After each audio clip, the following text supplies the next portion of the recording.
বাংলার সমস্ত মসজিদ থেকে খোলা হবে মাইক, বাজবে না কোনো লাউড স্পিকার। এবার একই ইঙ্গিত দিল কলকাতা হাইকোর্টও।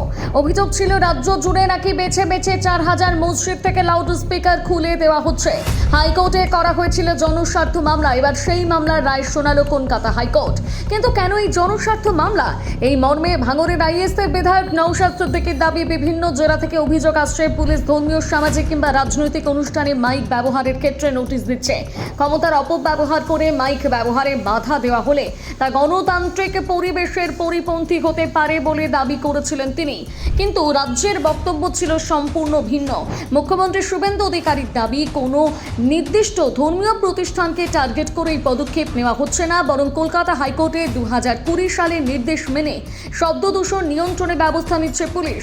আদালতের নির্দেশ অনুযায়ী মন্দির হোক, মসজিদ হোক কিংবা গুরুদ্বার, কোনো ধর্মীয় স্থানে নির্ধারিত শব্দসীমার বাইরে লাউড স্পিকার ব্যবহার করা যাবে না।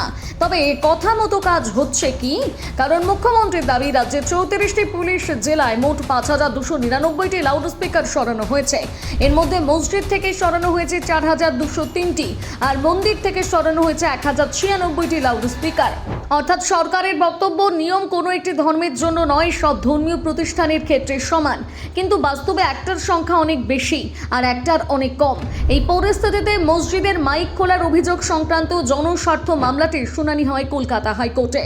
ভারপ্রাপ্ত প্রধান বিচারপতি তপব্রত চক্রবর্তী এবং বিচারপতি অতরূপ বন্দ্যোপাধ্যায় ডিভিশন বেঞ্চ শেষ পর্যন্ত মামলাটি খারিজ করে দিয়েছে।